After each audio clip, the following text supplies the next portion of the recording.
10 p.m. on April 14th, 1912, 29 furnaces swallowed 600 tons of coal deep within the hull. Up in first class, waiters were already clearing plates from the final dinner service. On the bridge, the second officer recorded the temperature, a mere degree above freezing. The sea was a black static mirror. No alarms had sounded. The vessel sliced through the North Atlantic at 22.5 knots. High in the crow's nest, the lookout strained to pierce the darkness with his bare eyes, entirely devoid of binoculars. Exactly 100 minutes remained until 11:40 p.m., the precise instant the ship would meet the force that would tear open its hidden flank beneath the waves, transforming those routine hours into the prelude of its absolute vanishing. The North Atlantic was merely the final stage. To unravel the true origin of this collapse, we must investigate the forgotten archives and the technical decisions the ocean tried to wash away. If you value a deep dive behind the scenes of history and want to understand the hidden mechanics of great tragedies, subscribe to the channel to follow this detailed investigation. The truth about the demise of the steel giant does not begin in the dead of a freezing night. It begins in a surprisingly quiet place, on solid ground. Winter of 1909, the city of Belfast in Northern Ireland was swept by biting winds. The vast yard of Pier Number 3 was nearly empty, dominated by dust and industrial quiet. On the cold concrete floor, there lay only an extensive outline, drawn in white chalk. Those lines marked a colossal rectangle, 882 feet in length by 92 feet in width. It was the exact boundary where the hull would begin to rise, heavy steel plate by heavy steel plate, over the following 26 months. Before the very first piece of metal ever touched the ground, the site already demanded unprecedented engineering. A monumental gantry crane, 226 feet high, designed to lift sections of up to 200 tons, hovered over the empty space. Beneath it, surveying teams scoured the ground inch by inch. They confirmed the leveling of the terrain with a strict tolerance margin of less than 1/10 of an inch. Any imperceptible slope in the foundation would compromise the balance of thousands of tons of steel in the future. The technical design, which had received official approval in December of 1908, brought demands that bordered on the impossible for the workforce of that era. The assembly would require the brute force to drive in 3 million rivets. It meant shaping 2,000 tons of steel, dedicated exclusively to the main structure. The original blueprint already foresaw the complex 16 watertight compartments at the bottom of the hull. It is revealing to note that there are no official photographs to record this fundamental phase. What remained in the confidential archives of the shipping company were only internal reports from the engineering team, documents describing the exact measurements of the soil where the ship would begin to be born. The first definitive plate would finally be riveted into the ground on March 31st, 1909. However, for 12 long weeks before that moment, the shipyard offered the eyes of the world nothing but that gigantic rectangle drawn on the concrete. The workers who hurried along those chalk borders, trying to escape the bitter cold, had no idea they were stepping on the exact outline of an irreversible milestone. To them, it was just an ordinary day's work, building the absolute pinnacle of British maritime innovation. For history, however, that harmless trace carried the silent blueprint of the most devastating design flaw the world would ever witness. When we look at the shattered wreckage resting in the pitch-black ocean floor, our most instinctive human reaction is to look for a villain. We desperately want to believe that a collapse of this magnitude could only be born from obvious malice, from unbridled greed, or engineers who ignored basic rules in the name of a quick buck. But the documented truth, buried in the confidential files between March of 1909 and May of 1911, carries a much more disturbing weight The greatest ship in the world was not doomed by reckless men operating in the shadows. It was methodically built for disaster by men in suits who followed absolutely every rule by the book. Every technical decision that would eventually cost the future of thousands of families was, at the moment of its creation, a perfectly ordinary choice, fully endorsed by the law. Let us start with the structural ends of the hull, the bow, and the stern, precisely the areas that take the direct impact of the waves and the greatest physical stress during navigation. These areas needed to be firmly sealed. The engineering team chose to use solid iron rivets at the joints of these sections, reserving the highly coveted steel only for the central belly of the vessel. Today, knowing what freezing water temperatures do to the properties of iron under stress, this choice sounds like an unacceptable death sentence. Yet back then, iron rivets cost 15% less, and they were the exact components widely recommended by the leading British Maritime Classification Authority. The use of iron was not a criminal shortcut. It was not an ethical lapse to save money behind the government's back. It was the absolute gold standard of heavy industry. They were the exact same parts that held together the largest commercial fleets on the planet. We then move to the very heart of the project, the system that gave the vessel its famous aura of invulnerability. The 16 watertight compartments designed deep in the hull. The mechanical concept was admirable. If the structure suffered any breach at the base, monumental metal doors would drop like guillotines. They would seal off the incoming water, allowing the vessel to stay afloat against all odds. But there was a design flaw, completely invisible to the passengers. The heavy steel bulkheads that divided these compartments only went as high as E-deck, stopping exactly 10 feet below the waterline when the ship was fully loaded. Why didn't the engineers extend these protective walls all the way to the ceiling, sealing the bottom in a truly airtight vault? The answer, once again, rests in the coldness of official logs. The current maritime regulations, last updated in the year 1910, simply did not consider a progressive flooding that would surpass that 10-foot margin of safety to be a realistic possibility. The technical team delivered exactly what the law required. They trusted that government bureaucracy had already calculated the worst-case scenario on the open seas.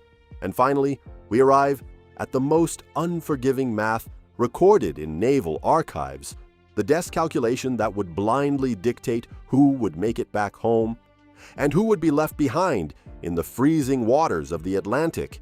The distribution of the lifeboats. The grandiose structure was designed to accommodate a maximum capacity of 3,547 people. However, the British law that mandated emergency seating capacity did not count human lives on board. It counted the sheer weight of the ship's metal. The government table, written back in the distant year of 1894, dictated that ships over 10,000 tons needed to carry a fixed amount of rescue boats. The irremediable structural problem was that this new colossus of the oceans did not weigh 10,000 tons. It weighed a staggering 46,328 tons, and the legislation had simply never been updated to keep pace with the colossal leaps of modern engineering. The company's board of directors provided the wooden boats exactly in accordance with the required tonnage calculation. They even exceeded the legal quota by a few units. In the eyes of the law of their time, they were not negligent. They were a shining example to be followed. Not a single designer in the shipyard defied guidelines or acted in bad faith. Every choice made on the docks carried the unquestionable stamp of approval from the highest maritime authorities in Europe. Everyone followed the official protocols. They were blind to the fact that they were building a leviathan to face the unpredictable vastness of the ocean, using a rulebook designed for an era of sailing that no longer existed. The bureaucracy was flawless on paper. But the sea, as always, does not answer to memos. May 31, 1911, 12:13 p.m.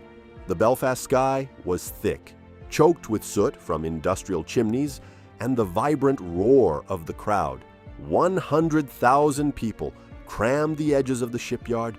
They gathered to witness what the press of the time called the irrefutable peak of British naval dominance. There was no solemn religious ceremony. There was no traditional smashing of a champagne bottle against the metal. All that could be heard was the brutal, agonizing groan of solid wood being crushed without mercy. As 26,000 tons of pure steel began to slide heavily toward the dark waters of the River Lagan, the Black Leviathan was pushed forward by 22 tons of animal tallow and solid soap, meticulously spread beneath the slipway to support and reduce the crushing friction caused by gravity. In exactly 62 seconds, the largest structure ever forged by mankind met its natural element for the very first time. Factory sirens wailed in unison. The crowd erupted into a deafening frenzy, celebrating an apparent definitive victory of human engineering over the ancient forces of nature. But there was a dark detail that few know about, completely drowned out by the noise of that celebration. What those 100,000 people could not see beneath the murky, churning waters of the river was the silent beginning of an irreversible fracture. The structure that had just been launched was already severely compromised, even before its 4 majestic funnels were raised high above the decks. Remember the strictly bureaucratic decision to use iron rivets at the ends of the vessel? To guarantee the integrity of the hull, these pieces needed to be hammered in at a rigorous forging temperature. Yet, internal engineering inspection reports told a different story. Silent documents that conveniently never made it into the final certification dossier handed over to the government. They recorded a deeply unsettling structural anomaly. During the freezing, open-air midnight shifts, hundreds of these rivets were driven into the metal, up to 3 degrees below the recommended malleability temperature. Have you ever felt a chill down your spine, realizing that a massive collapse, more often than not, is born right beneath the applause of a cheering crowd? That incredibly slight thermal error, combined with the violent shock of 26,000 tons of weight plunging abruptly into the freezing river water, triggered something nobody bothered to investigate. Microfractures, entirely invisible to the naked eye, tore through the core of the iron for nearly 300 feet, stretching across the port and starboard joints of the bow, a continuous and silent weakening, asleep beneath thick layers of protective paint, waiting patiently for the heavy lateral scrape that would make it tear wide open, like a fragile seam. Meanwhile, the highly praised internal defense system was already sealing the other half of this tragic fate. The 16 watertight compartments now floated perfectly, but the physical limit of those heavy steel walls stopped exactly 10 feet below the upper deck. The unforgiving math of progressive flooding was already set up right there, in shallow, calm waters, and absolutely no dynamic tilt test was ever performed to challenge the safety theory handed down from the drafting tables. When the small tugboats tied up and pulled the massive carcass toward the fitting-out dock that very same afternoon, the final point in the trajectory of over 2,000 people had been permanently carved in stone. The exhausting 10 months of work that followed would serve solely to hide the trap installed within the iron. Every mechanical risk was being meticulously covered up with carved mahogany, luxurious bathhouses, crystal chandeliers, and imported tapestry. The point of no return did not happen in the menacing waters of the mid-ocean. The final destiny was already sealed right there under the dust and muddy waters of the shipyard. We have reached the turning point of this investigation, the hidden element that reorganizes absolutely everything you thought you knew about this event. The true flaw that doomed the giant of steel did not happen in the middle of a hostile ocean. It wasn't even entirely forged in the biting cold of the Belfast shipyard. It was born invisibly in luxurious, silent and carpeted offices in the City of London, more than 300 miles away from the muddy waters of the River Lagan. Between March of 1909 and May of 1911, two high-ranking teams worked on the colossal structure in a parallel and terribly fragmented way. On one side, the naval engineering team built the heavy hull, the massive boilers, and the immense water containment compartments. On the other side of the Irish Sea, the interior architecture team, supervised directly by the managing director of the shipping line, designed the extravagant lounges, the porcelain bathtubs, the mahogany-lined cabins, and the elegant circulation routes meant for the European elite. The management process bordered on the unbelievable for a project of that magnitude. Weekly progress reports traveled slowly by mail bags between the two cities. And the historical archives reveal a highly disturbing truth. Throughout the entire critical assembly phase, these two fundamental teams never locked themselves in the same room for a cross-validation.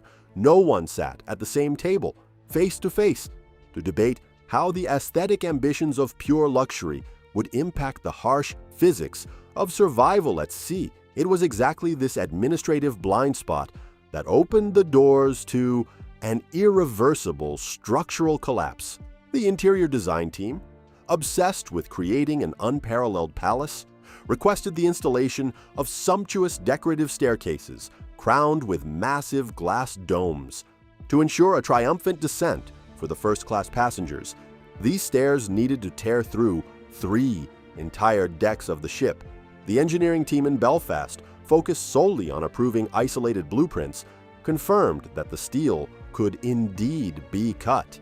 But no expert ran a simulation to see how those wide vertical shafts would act as inverted chimneys, allowing the ocean to gush freely and flood deck after deck in an entirely uncontrolled surge.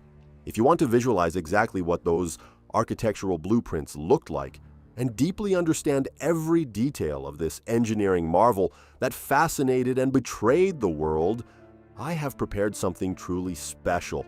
The entire anatomy of the vessel, featuring the authentic diagrams, actual photographs of the luxury areas before the disaster, detailed maps of the impact zone, and over 100 exclusive facts. They are all gathered in our official ebook titled The Anatomy of the Giant. It is a complete visual dossier created for those who want to hold the technical secrets and original documents of this true story in their own hands. The secure link for you to grab this unique material is pinned in the very first comment down below. Returning to the London offices, vanity would demand an even greater sacrifice. In September of 1910, when the metallic carcass was nearly 70% structurally complete, the design department made an undeniable request. They needed to expand the main reception room to accommodate the majestic first-class banquets. To open up that wide space, they demanded the immediate removal of 2 vital water containment bulkheads located on the second upper deck. The request was coldly approved by Mail, with 0 stress simulations on the metal, with no joint analysis of the mechanical impact. The thick steel barriers, originally designed to hold back the fury of the Atlantic, were replaced by carved oak decorative panels and imported rugs. The 46,000-ton structure was delivered in April of 1912. All the stunning finishes were perfectly approved. The mechanical belly possessed every stamp and seal of the British government, but the vessel was a massive, blind jigsaw puzzle. The 2 minds that forged it worked strictly with their backs turned to each other. The excess of beauty had, quite literally, punctured the safety. From the second, the final carpet was rolled out in the hallways. The ship was mathematically programmed to collapse at the very first severe lateral damage it endured, 11:40 p.m. on April 14, 1912. The night was perfectly still, without wind and without waves. transforming the surface of the North Atlantic into a massive black mirror that camouflaged the base of any obstacle. High on the mainmast, braving the freezing wind with his bare eyes, devoid of any long-range binoculars, the lookout finally saw the dark mass charging through the pitch black. He struck the warning bell 3 times. Exactly 37 seconds separated the desperate warning from the irreversible collision. What happened next was not a violent, head-on crash that brought the massive structure to a grinding halt. The bridge's attempt to steer the vessel away caused the steel leviathan to expose its most vulnerable flank to the blade of ice. The massive object scraped the right side of the hull entirely underwater, far below the waterline. There was no great panic on the luxury decks. First-class survivors would later describe the noise not as an explosive impact, but as a long-contained and bizarrely soft sound, similar to the tearing of thick fabric being slowly ripped apart by scissors. However, the physics operating in the underwater darkness were methodical and relentless. In less than 10 seconds of contact against the frozen mass, the hidden micro-fractures in the iron rivets finally gave way under the immense lateral strain. The ocean invaded the holds at a terrifying speed of 400 tons per minute. 5 of the 16 forward compartments were instantly sliced open and exposed to the sea. The theoretical engineering of the vessel guaranteed buoyancy with up to 4 flooded compartments, but the flank had failed by exactly 1 compartment over its absolute maximum quota for survival. It was in that silent minute that the old bureaucratic decisions made hundreds of miles away in the port of Belfast and the luxurious offices of London claimed their final toll. As the front of the ship became unbearably heavy and began to pitch downward, the water rapidly filled each lower room. But remember, the thick protective steel walls stopped at E-deck, a mere 10 feet below the main load line. They did not seal the rooms all the way to the ceiling. When the rising water reached the top edge of this shortened barrier, it simply spilled over the top and gushed into the very next compartment. A lethal domino effect, one that was vastly accelerated by the massive cutouts of the lavish staircases and lounge areas, which now acted as open veins for the ocean. Deep in the bowels of the ship, the chief engineer and naval architect unrolled the blueprints on a table. It took only a few rapid mathematical calculations for him to accept what the crew was still trying to deny. The collapse would not happen because the mountain of ice was insurmountable. It would happen because the internal design itself had turned any extensive lateral scrape into a chain reaction flood. The ship would do exactly what it had been programmed to do. Below him, in the dark of the boiler rooms, 35 engineers made the most silent decision of the night. They refused the order to flee. They remained at their posts with freezing water already climbing past their knees, working exhaustingly to keep the power flowing and the lights burning bright to illuminate the evacuation on deck. Not a single one of them would ever set foot on solid ground again. The brutal execution of gravity reached its climax around 2:17 in the morning. The entire bow had already been completely swallowed by the black abyss, slowly lifting the rear portion of the vessel toward the starry sky. The angle reached a terrifying 45 degrees in the air, exposing the massive bronze propellers to the freezing wind. The colossal weight of the lifted steel imposed an unbearable force on the middle of the hull. The lights finally flickered and died. In absolute darkness, under the agonizing groan of yielding steel, the entire structure snapped in half, tearing apart exactly between the third and fourth funnels. The front half dropped like a stone toward the bottom, while the rear half momentarily settled back onto the surface before plunging down forever. At this moment, we leave the claustrophobic guts of twisted metal and rise into the sky. A wide panoramic shot viewed from afar, as if the camera hovered, loose and solitary, in the empty void of the North Atlantic. The majestic and proud silhouette of 4 smokestacks is simply gone. There is no sound of metal, no mechanical despair, no engineering. All that remains is the pitch-black horizon, a sea as smooth as glass, and the relentless vastness of the ocean, registering a lethal temperature of 28 degrees Fahrenheit. Nature had simply reclaimed its place. For 73 years, the greatest scar of maritime engineering rested in the dark, 12,415 feet deep, untouched and invisible. When located by sonars in the early hours of 1985, the world discovered a historical archive frozen in time, scattered across the ocean floor in a massive debris field stretching over 1 square mile. Thousands of artifacts formed a silent memorial. Pairs of leather shoes rested intact on the silt, placed exactly as they fell. The darkened leather resisted the salt water and the crushing pressure, but the bodies of those who wore them were consumed by the sea decades ago. These empty pairs mark the exact spots where lives were abruptly cut short. Today, the ocean itself is finishing the destruction. The metallic skeleton is being devoured by iron-eating bacteria, creating heavy, rust-colored formations that hang from the ancient balconies like living stalactites.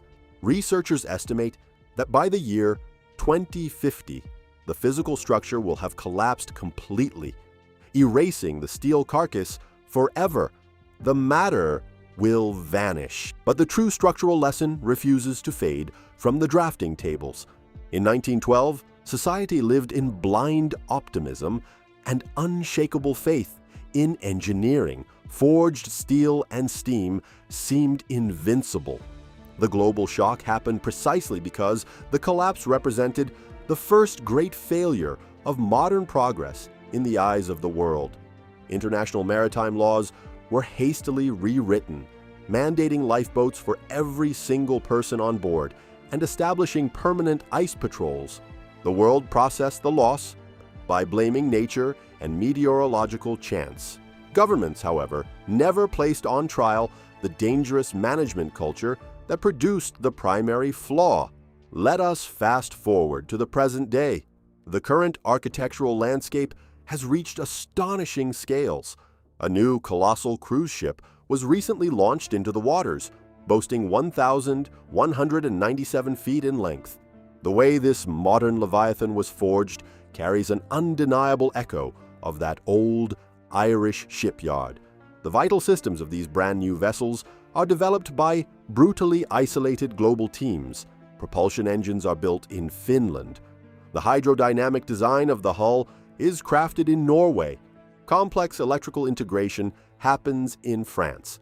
The assembly protocol is the exact same one that sealed an unavoidable fate in the past. Each team delivers its phase based on theoretical specifications. The union of these colossal pieces happens in a distant shipyard. The real test of how entirely independent systems react together under extreme stress only truly happens when the structure is already floating out in the open sea. This exact same bureaucratic abyss of communication repeats itself in the execution of the megastructures that sustain modern routines. 90% of ultra-high-risk projects like deep-sea extraction platforms and cable-stayed suspension bridges are erected by hyper-fragmented technical consortiums. The fate of thousands of people is trusted entirely to isolated software simulations. It was this exact same blind procedural faith that allowed the bureaucratic signature to remove solid containment walls just to build more open and luxurious reception halls in first class. That giant did not succumb merely to the relentless force of the sea. It sank because aesthetic vanities and communication barriers between its teams turned a deep lateral scrape into an irreversible physical death sentence. The disturbing question that was born on the floor of that Irish shipyard continues to hover today. How many of the imposing structures we use daily harbor identical communication flaws rooted in their skeletons of steel and concrete? How many contemporary engineering masterpieces are, at this exact second, operating perfectly well, silently waiting for their very own unforeseen lateral impact? The tragedy left us with the harsh proof that the lethal danger is almost never the solid block of ice spotted on the horizon. It resides primarily in the invisible flaws that we ourselves proudly build and hastily cover up with excessive luxury. If you have followed this historical investigation this far, you have proven that you seek the deep roots of the behind-the-scenes decisions that ultimately dictate who survives and who is hopelessly left behind in the dark. To continue exposing the real, grim mechanics behind humanity's greatest collapses, subscribe to our channel. Leave your comment down below, telling us which systemic flaw detailed in this reconstruction most altered your perception of this event. The unforgiving weight of the ocean could not drown the truth, and we will relentlessly continue to pull it back up to the surface. A big hug, and we will see you in the next document. For 73 years, the greatest steel structure ever forged rested 12,415 feet deep. When located in 1985, the world discovered a historical archive paralyzed in time. In a debris field covering nearly 1 square mile, thousands of belongings formed a silent graveyard. Pairs of shoes rested on the silt, aligned exactly as they fell. The leather withstood the pressure, but the bodies were swept away by the sea decades ago. Those pairs marked the spots where lives were interrupted, like invisible silhouettes in the sediment. Today, the ocean finalizes the destruction. The skeleton is devoured by bacteria that consume iron, forming living stalactites. By 2050, the structure will have collapsed. The matter will vanish, but the structural lesson remains. In 1912, society lived in blind engineering optimism. The world blamed a hostile nature, but governments never judged the culture of fragmentation that forged the primary flaw. That is the terrifying heritage. The current landscape has reached astonishing scales. A new cruise ship was launched, measuring 1,197 feet. The way these leviathans are raised carries the echo of the old shipyard. Systems are developed by isolated teams, engines in Finland, hulls in Norway, electrical in France. The extreme stress test only occurs with the structure out on the open sea. This fragmentation repeats itself today. High-risk projects are erected by consortiums that trust lives to software simulations. It was this blind faith that allowed the removal of vital walls in the past just to expand luxurious lounges. The giant did not succumb merely from the scrape against the ice. It met its end because the silence between the teams turned a lateral damage into an irreversible sentence. The question born in that shipyard continues to hover. How many current megastructures harbor identical flaws? How many operate perfectly, waiting for their own lateral impact? The danger is not the obstacle on the horizon. It resides in the silent flaws that we build and cover with luxury. If you made it this far, you have proven that you seek the deep roots of history. Subscribe to our channel and comment on which systemic flaw revealed today most changed your perception. The truth did not drown, and we will continue to rescue it. A big hug, and until the next document.